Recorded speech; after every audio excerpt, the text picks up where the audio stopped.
임대차를 계약하게 되면 이제 끝나는 기간이 있겠죠. 시작하는 때가 있고요. 이게 끝나는 것을 이제 종료라고 하는데, 법에는 임대차 종료라고 이렇게 표현이 되어 있고요. 그 다음에 계약 갱신 청구권이라 하면 다시 계약을 연장하자는 이런 권리가 이제 임차인에게 부여되어 있는데, 법조문에는 계약갱신 요구라고 이렇게 되어 있는데 보통 부르기는 계약갱신 청구권이라고 이렇게 되어 있습니다. 그러니까 상가 계약을 할 때 임대차 기간이 정해져 있다는 거죠.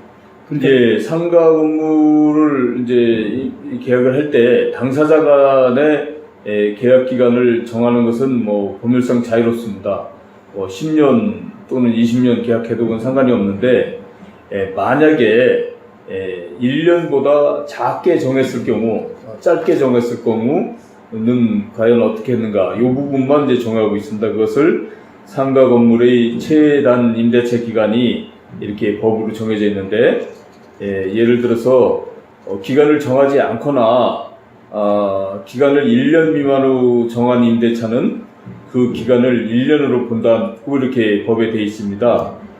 다만 임차인이 1년 미만으로 정한 기간을 유효한 것으로 주장할 때는 이제 괜찮고요.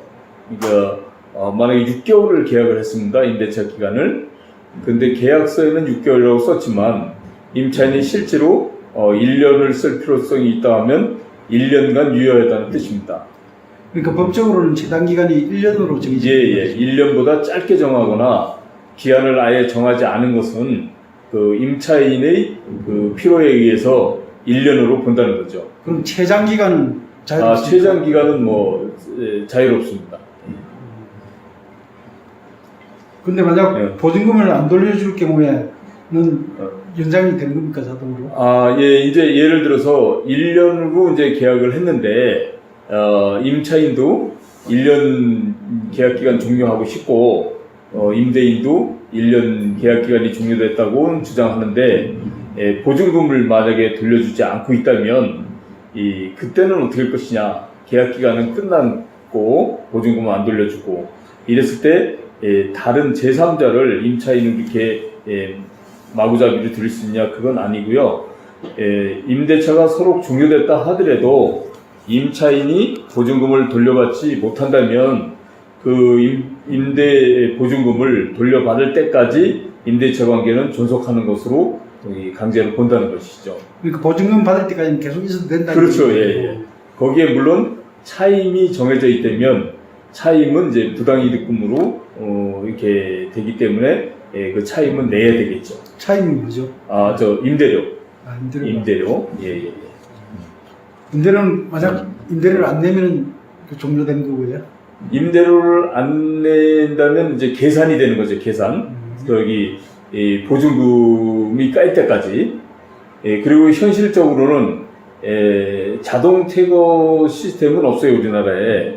만약에 보증금이 1,000만 원 남아 있고 월세가 100만 원이어가지고 서로 보증금도 안 돌려주고 월세도 안 내고 계속 이제 장사를 하고 있을 때 10개월이 지나가면 보증금은 이제 다 소진이 되죠.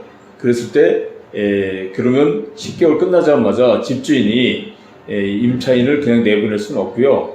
소송을 해서, 법원에 소송을 해서 명도 소송이라는 소송을 한 다음 그 판결문을 얻어서 집행관한테 그 집행을 의뢰해야지만 비로소 임차인을 내보낼 수 있게 됩니다. 만약 1년 이상을 있을 때는 뭐 다른 법적인 조치가 있어야 됩니까? 그러니까 그때 임대인이 소송을 해서 그때 이제 이 집행관한테 의뢰를 해서 내보내야 되는데, 그러면 이미 이 보증금은 다 까먹고 소진되고 또 소송하는데 뭐 10개월이 걸렸다. 그러면 10개월 동안 또 임대료가 밀려 있겠죠. 그럼 그것은 부당이득금으로 이제 받을 채권이 생기는 거죠. 그럼 10개월 치의 그 채권을 가지고 있으면서 집행관을 통해서 그 임차인을 내보낼 수 있게 되는 거죠. 근데 계약은 1년으로 보장이 되는데 1년 이상 있을 경우에는 뭐 따로 조치를 해야 됩니까? 예를 들어서 이제 임대료를 잘 내고 임차인이 자기가 이행해야 될 그런 의무들을 잘 이행하고 했을 때는 그 계약갱신 청구권이라는 게 보장되고 있습니다. 그 임차인이 임대차 기간 만료 6개월 전부터 그 1개월 전까지 사이에 계약갱신을 요구하는 이런 청구를 임대인한테 하면은 임대인은 정당한 사유가 없는 한 이제 거절하지 못한다는 거죠. 그 거절할 정당한 사유가 없는 한 임대인은 임차인이 요구하는 계약갱신 청구권을 들어줘야 된다는 얘기입니다. 반드시 임차인이 그 계약갱신 청구권을 행사해야 됩니까?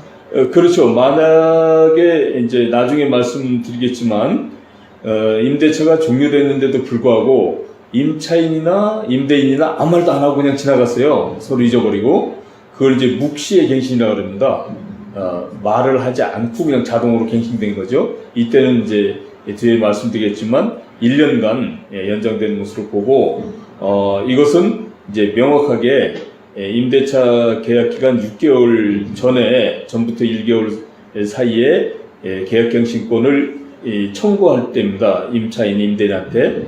예를 들어서 2016년 7월 30일에 계약을 하면서 그 계약 만료일이 2017년 7월 31일 그 해서 1년간 이제 임대차 계약을 하고 있는 임차인이 있다고 가정을 하면 이분은 언제 임대차 갱신 청구권을 행사할 수 있냐면 2017년 6월 31일 되기 전, 그러니까 6개월 전부터 1월 31일부터 6월 31일 사이에 임대인한테 계약갱신 요구를 하면은 이 자동으로 또 1년간 계약갱신이 된다는 뜻이죠. 보통 상가 계약을 할 때 3년 정도 계약 기간을 하는 게 일반적이잖아요. 일반적인 것은 뭐 꼭 그렇진 않고, 그 대체로 뭐 이제 얼마나 인테리어를 하고 또 권리금을 줬냐에 따라서 보통 그 뭐 2년이나 뭐 3년 이렇게 하죠. 2, 3년 계약 기간이 설정되어 있는데도 계약 갱신 청구를 해야 됩니까? 그거는 계약 기간 내에서는 안 해도 되고, 이 지금 법에 예정되고 있는 건 1년으로 했을 경우, 1년으로 했을 경우는 이렇게 4번 계약 갱신 청구를 해서 5년간 이제 할 수 있다는 뜻입니다. 그러니까 계약 기간이 1년 돼 있더라도 5년 동안은 보장된다는 얘기예요? 그렇죠. 예, 예. 만약 2년 돼 있어도 마찬가지고요. 그렇죠. 예, 예. 결국 5년을 보장하는데 네. 그 5년을 보장받으려면 계약 갱신 청구를 계속 해야 된다는 얘기예요. 그렇죠. 예, 그 문제네요. 예, 예. 근데 계약 갱신 청구를 임대인이 거절할 경우도 있잖아요. 그러니까 거절할 경우에는 이제 그 정당한 사유가 있다면 거절해도 된다는 건데요. 그 정당한 사유는 이제 법에 이제 정해져 있는데, 예를 들어서 임차인이 그 3기의 차임액에 해당하는 금액을 그 연체했을 경우, 그러니까 3개월치의 임대료를 내지 않았을 경우, 이럴 경우에는 거절할 수 있습니다. 그 다음에 또 임차인이 거짓이나 그 밖에 부정한 방법으로 뭐 임차를 한 경우, 예를 들어서 그냥 사무실로 쓴다고 그랬는데 뭐 극단적으로 얘기해서 거기를 도박장으로 쓴다든지 뭐 이런 경우 그럼 안 되는 거죠. 그게 부정한 방법으로 임차한 경우. 또 이제 그런 것들은 아니죠. 임대료도 잘 내고 부정한 방법으로 임차한 건 아니지만 임대인과 협의해서 임대인이 그럼 이사 비용을 주겠다. 만약에 적정한 이사 비용을 주겠다 해서 서로 협의가 되면은 뭐 그렇게 내보낼 수 있다는 거죠. 보상을 하고.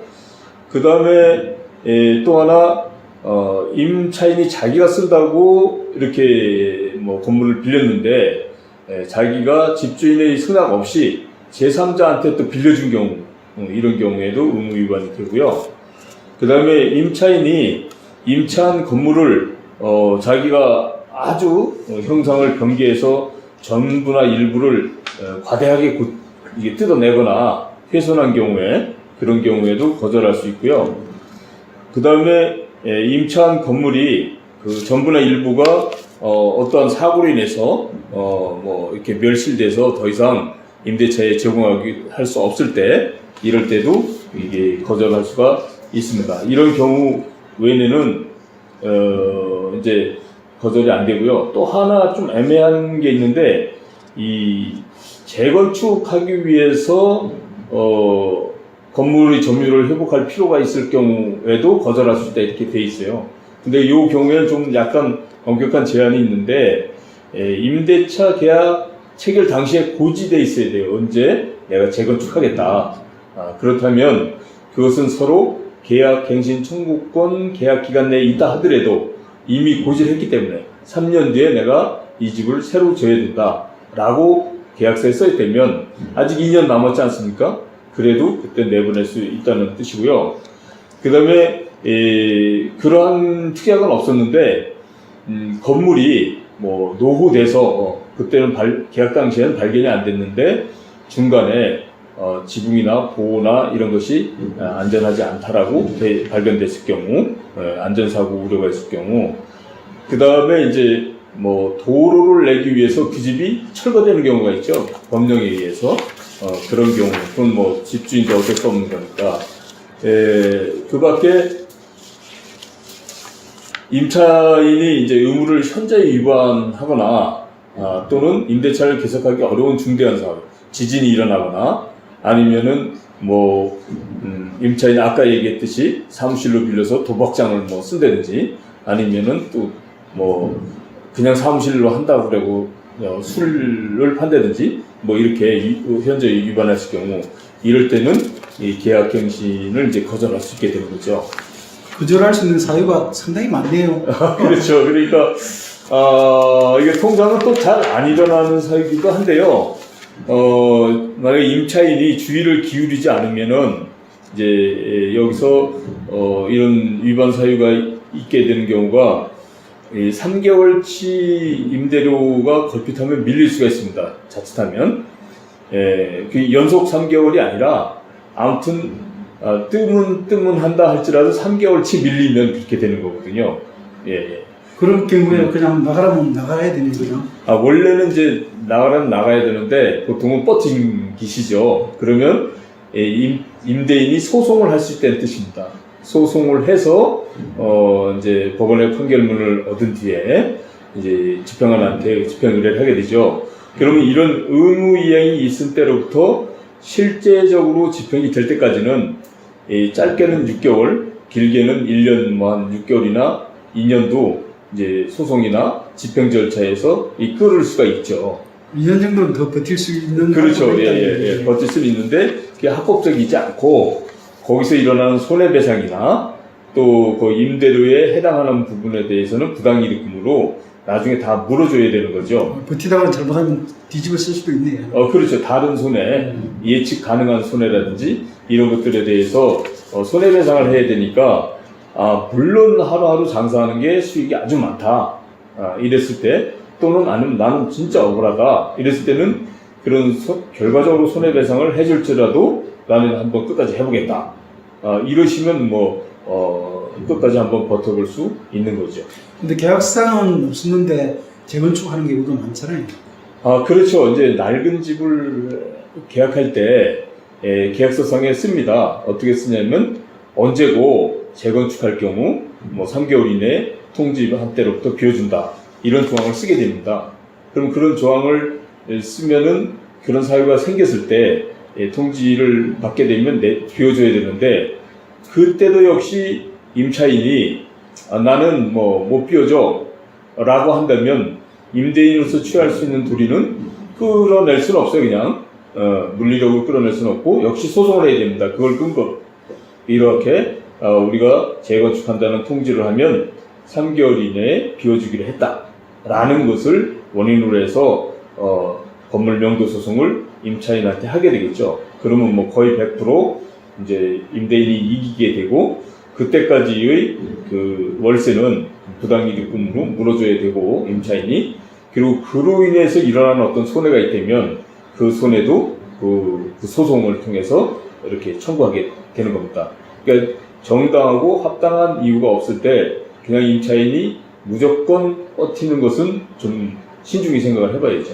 네. 근데 재건축 할 때 일이 나가야 되는데 그 보상을 조금이라도 받을 수 있습니까? 이사 비용이라든지 이런 걸. 원래 법적으로는 뭐 그게 청구하기가 좀 어렵습니다. 그러나 그 이제 도의상 또는 서로 간의 필요성에 의해서, 예를 들어서 시간을 다투는 문제라면 뭐 예를 들어서 집주인이 이미 재건축 공사 발주를 했어요. 3개월 통지하고 3개월 뒤에 딱 집 비워주는 줄 알고, 그래서 이미 이 시공업자가 다 준비가 돼 있고 3개월 뒤에는 착공을 해야 됩니다. 모든 게. 이런 급박한 상황이었을 때 만약에 임차인이 나는 못 비워주겠어 한다면 이걸 끌어낼 수 있는 방법이 없다고 그러지 않습니까? 그럼 그때 명도소송을 해서 집행관한테 의뢰해서 집행을 하려면 1년 내지 1년 반이 걸리는데, 짧아도 뭐 6개월이나 이렇게 걸리게 되죠. 그럼 길게는 뭐 1, 2년도 이제 버팅길 수가 있는데, 그럼 그 사이에 오는 손실이 있지 않겠습니까? 이미 시공사는 모든 걸 준비하고 또 거기에 들어가는 재료들을 다 사놨는데 이것이 또 뭐 보관 장소도 문제고 또 비를 맞아서 뭐 이렇게 손실 보는 경우도 있고 하기 때문에, 그런 데서 오는 손실보다 또 소송을 해서 변호사 비용이나 기간 걸리는 거, 이런 거보다 차라리 이사 비용을 얼마 주는 게 낫겠다라고 임대인이 판단해서 협상을 들어오는 경우가 있죠. 그러면 그건 법적으로 청구할 권리가 아니더라도 도의상서로 주고받는 돈이 되겠죠. 그러니까 네. 법적으로는 권리가 없는데 뭐 서로 합의해서 받을 수 있는 경우는 있을 수 있다는 얘기네요. 그렇죠. 예. 만약 그런데 재건축을 집주인이 한다고 해놓고 나갔는데 예. 재건축을 안 하고 뭐 다른 용도로 써버린다 하면 손해배상을 청구할 수 있는 겁니까? 그 부분은 이제 경우에 따라서 이제 틀린데, 예를 들어서 그것이 이 집주인의 어떤 사정으로 인해서 원래는 지려고 했는데 뭐 돈이 없었다든지 돈이 뭐 조달이 안 됐다든지 아니면은 뭐 행정적으로 건축 허가가 안 나왔다든지 이렇게 해서 자기 불가항력적으로 못 짓게 되는 경우라면 손해배상하기가 좀 어려울 것 같고요.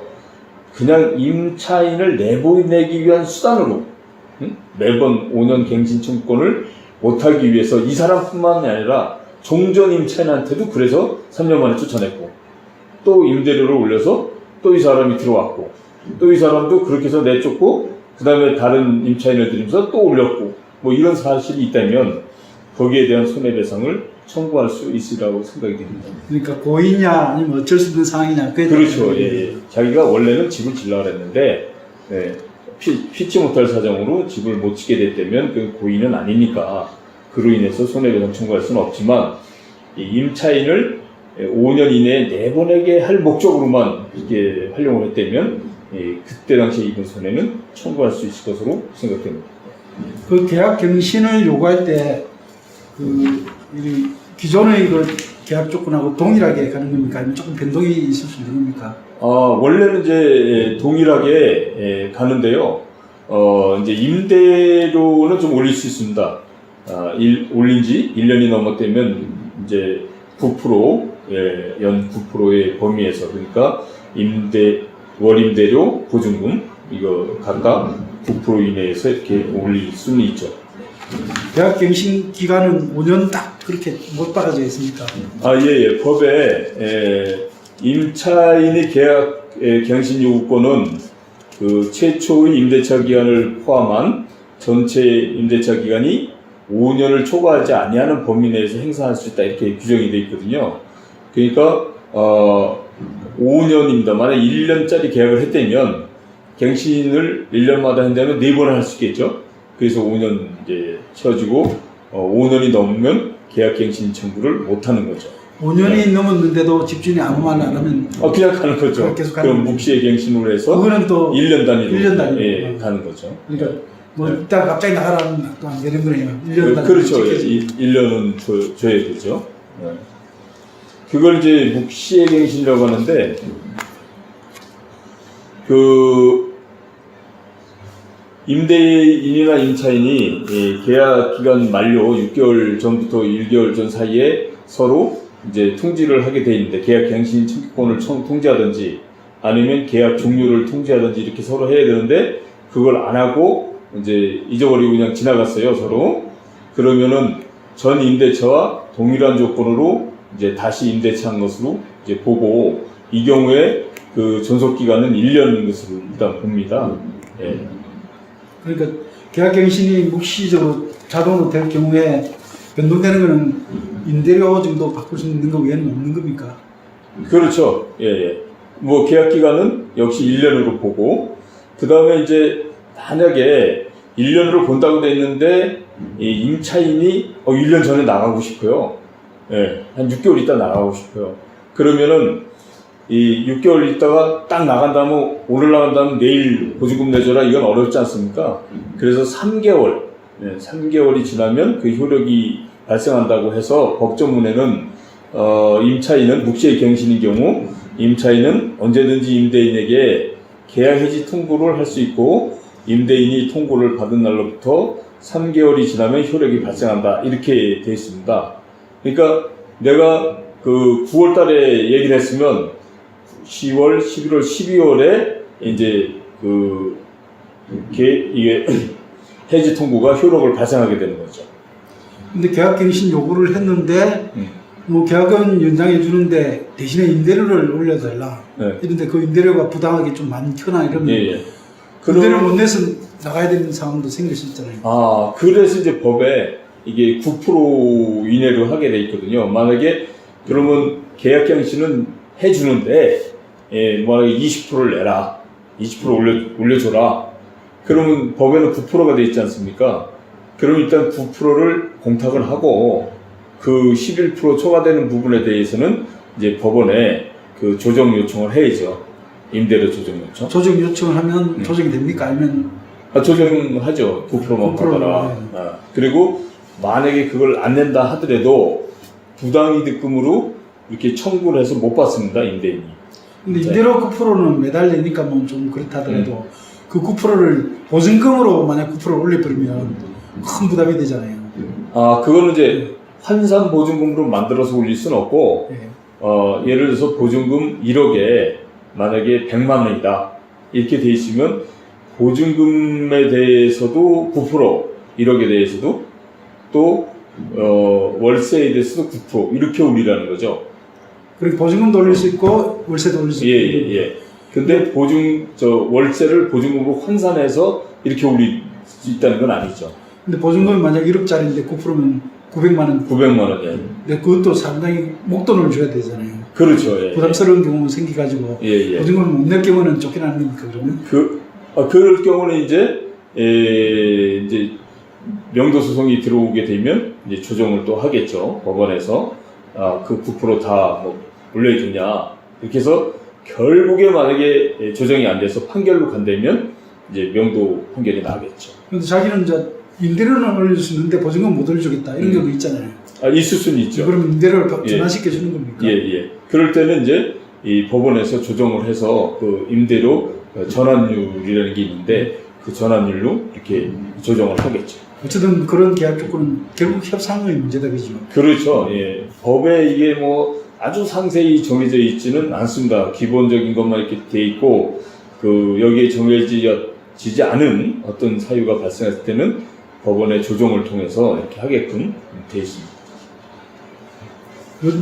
일단 원칙적인 법 조항들은 대체로 이해한 것 같은데요. 예. 사례를 조금 봤으면 싶은데, 예. 사례를 이런 여러 가지 사례가 있을 수 있을 것 같은데요. 예. 일단 먼저 그 5년이 돼 가는데 임차인이 좀 더 있고 싶다 그러면 계약 갱신 청구를 뭐 할 수 있는 방법이 있습니까? 예를 들어서 계약 갱신을 이제 쭉 해왔어요. 네, 쭉 해서 1년짜리를 쭉 해서 이미 5년이 찼어요. 5년이 찼는데, 그때도 또 그 마지막 5년에 종료되기 6개월 전부터 1개월 전 사이에 이 계약갱신 청구를 하면 계약갱신이 되느냐, 이런 이제 이 경우가 있는데, 이 경우는 안 됩니다. 이미 5년이 찼기 때문에. 그 경우는 이제 새로이 다시 계약을 하든지 아니면 그냥 묵시의 갱신으로 서로 말없이 1년씩 가든지 이제 그렇게 해야 되겠죠. 그러니까 5년 이후는 결국 재계약밖에 답이 그렇죠. 없어요. 예. 그럼 다시 계약하면 다시 5년 시작하는 거죠. 예. 근데 처음에 계약을 할 때 예. 5년 동안은 임대료를 다 고정시켜서 계약을 할 수 없는 거예요. 그럴 수도 있죠. 그건 당사자 간에 하는 거니까. 그러나 이제 임대인이 그런 계약은 안 하려고 하겠죠. 근데 보통 들어갈 때 조건을 이리 맞춰준다고 일부러 대신에 이렇게 맞춰줄 테니까 임대료 올리지 말라 이렇게 할 수 있잖아요. 그렇죠. 예를 들어서 이제 임대인이 목돈도 필요하고 월세도 필요해요. 근데 나는 저 임차인이 목돈은 있는데 월세 내기는 좀 그렇다. 많이 내기는. 그러면 이제 보증금을 좀 많이 주고 월세를 5년간 고정하기로 뭐 이렇게 특약을 맺으시면 되죠. 당사자 계약이니까 임차인한테 불리하지만 않으면 어떤 계약이든지 할 수 있으니까요. 근데 이제 재계약 기간 5년 동안 아닌데도 집주인이 바뀔 경우가 있잖아요. 뭐 부인으로 바꾼다든지 아니면 뭐 다른 사람들 매도를 한다든지 이런 경우에도 계약 기간이 어떻게 되는 거죠? 그거 다 보장됩니다. 그래도 바뀌어도 5년. 이게 이제 그런 문제가 이 법 이제 시행일 그 당시에 그런 문제가 좀 있었어요. 왜냐하면 이 법이 만들어진 이제 그 날이 있는데 그 날을 기준해서 그 집주인이 바뀌었을 때 어떻게 되냐 하는 그런 문제가 있었는데 그 기간은 지금 다들 지났기 때문에 상관이 없고요. 또 여기서 좀 제가 설명하지 않고 지나간 부분이 하나 있는데 계약 갱신 청구권은 이 환산 보증금 기준 없이 이 2015년 5월 13일 전속하는 모든 임대차에 적용이 됩니다. 이건 무슨 말씀이냐면 원래 상가건물 임대차 보호법은 각 지역마다 어느 금액 이하만이 적용이 되거든요. 서울의 경우 현재 이제 환산 보증금 기준에서 4억 원 이하이만 적용되는데 요 조항은 계약 갱신 청구권은 4억이 넘는 거라 할지라도 뭐 10억짜리라 할지라도 요 계약 갱신 청구권을 행사할 수 있다는 거죠. 그 날짜가 이제 그 2015년 5월 13일에 전속하는 모든 임대차에 대해서 이제 적용을 했던 건데 이미 시간이 상당히 지났기 때문에 모든 임대차에 대해서 이게 다 적용된다고 볼 수 있습니다. 지금은 저 10억이 넘는 경우에는 계약갱신 청구가 할 수 있습니다. 그러니까 2015년 당시에 이미 계약되어 있는 모든 임대차에 대해서 그럴 수 있다는 겁니다. 지금은 이제 그런 10억, 지금 하는 계약들은 10억 이런 사업 이런 기준 의미가 없겠네요. 그거는 이제 요 조항을 뺀 다른 조항들의 적용 문제에서는 이제 있는데 사실상 이 조항과 나중에 말씀드린 이제 권리금 보호 조항 이런 데서 동등하게 지금 뭐 상가 건물 임대차 보호법 내에 있는 거나 외에 있는 거나 그 두 개가 다 중요한 사항이 보호되기 때문에 이 금액적인 그 구분 차이는 큰 의미는 없는 것 같아요, 현재로서는. 그러니까 굉장히 많이 확장 적용된 거죠. 그 세입자 같은 경우는 가능한 오래 있으려고. 그렇죠, 이 집 주인들은 가능한 한 빨리 내보내는 그런 서로 입장이 좀 그럴 거 아닙니까? 그렇죠. 그래서 지금 이제 정치권에서는 이제 입법을 할 때 죽어도 좀 뭐 이렇게 오랫동안 갱신 청구권 이런 것도 주고 또 상가 건물 임대차도 5년이 아니라 10년으로 하자. 갱신 청구권 기간을 이렇게 이제 개정안도 있고 합니다. 근데 그게 지금 5년으로 했을 때도 이 장점이 있었고 부작용이 있어요. 그럼 10년으로 만들 때도 장점이 있고 부작용이 있는데 장점은 지금 말씀하신 것처럼 안정되게 10년간 장사를 할 수 있으니까 인테리어나 이런 데 투자하는데 조금 이제 부담이 덜 하죠. 그 대신 일시적으로 그 보증금이나 월세가 올라가는 현상이 있습니다. 이제 한 번 세를 놓으면 10년간 좌우지 못하니까 임대인이 이 10년간 올라야 될 것을 다음 임대차 할 때 한꺼번에 올려서 내는 게 있습니다. 그래서 이런 법률을 만약에 이걸 그 변동했을 때 10년으로 연장했을 때도 시장에 이 직접적인 영향을 못 미치게 하려면 일단 어느 시점에 있어서의 그 보증금과 월세를 다 조사해서 픽스해야 돼. 고정을 지켜놔야 됩니다. 그래서 그걸로부터 연 9% 못 올린다. 이렇게 하고 그 기간을 10년 올려주면 그게 상관이 없는데 지금은 그런 조항이 없기 때문에 무조건 10년 올리면 5년치가 한꺼번에 올라가겠다. 지금 임차인한테 적용된다는 게 아니라 다음 임차인한테 다음 임대료 때 한꺼번에 올린다는 거죠. 죽어도 지금 그 계약갱신 청구권을 2년짜리를 한 번 더 하도록 이렇게 하자는 안 있는데 그렇게 하면 2년치가 한꺼번에 다음 임차인 구할 때 오른다는 거죠. 그런 부작용이 좀 있습니다. 그러니까 상가는 5년이고 주거는 2년이고 이렇습니까? 예. 기한이. 예. 상가는 이제 1년이고 주거는 2년이고 최단 임대차 기간이. 근데 상가에는 계약갱신 청구권이 5년 동안 있는 거고 주거는 없고 그냥 2년 최단 기간. 상가만 5년이 주어집니다. 그렇죠. 예. 그 아무래도 이 약자가 세입자들인데 예. 세입자의 권리를 보호하려면 국회의원들이 공부를 많이 해야 되거든요. 그렇죠. 예를 들어서 얼핏 보기에는 임차인한테 유리한 거라고 해서 입법을 했는데 그 부작용으로 지금과 같이 이 보증금과 월세가 한꺼번에 확 오르는 그런 현상이 일어날 수가 있다는 거죠. 그 홍대 앞이나 이런 신흥개발 지역에서 이런 막 임대차 기간 놓고 서로 다툼이 되는 경우를 많이 봤는데 예. 그런 경우 해결들이 대체로 어떻게 나죠? 이제 해결은 보통 이제 두 가지로 나죠. 하나는 이제 법에 의한 해결이 있고요. 또 하나는 이제 화해나 조정에 의한 해결이 있는데 법에 의한 해결은 어차피 그 명도 소송에서는 임대인이 이기게 돼 있습니다. 단 그 기간이나 또 상대방에게 해줘야 될 손해배상이나 이런 문제만 있을 뿐이지 임대차 기간이 종료됐는데 집을 비워줘야 된다는 건 당연한 얘기죠. 예. 단 거기서 주고받을 이제 손해배상 문제가 있고 그러다 보니까 그걸 판결로 하기보다는 서로 조정과 화해로 하라는 그 법관들의 이제 권고가 있게 되고 실제로 또 뭐 판결을 나도 그 권고와 비슷하게 나기 때문에 대체로 권고 조항을 이제 받아들이고 있죠. 세입자가 억울하다 느끼면은 뭐 어떤 방법으로 자기 권리를 보호하거나 아니면 좀 억울함을 해소할 수 있죠. 첫째 이제 기본적으로 이제 시간 싸움입니다. 모든 거는 자기에게 시간이 충분히 있다고 하면 우선 법적으로 소송을 내가 하거나 아니면 상대방이 소송을 걸어올 때까지 기다리는 거죠.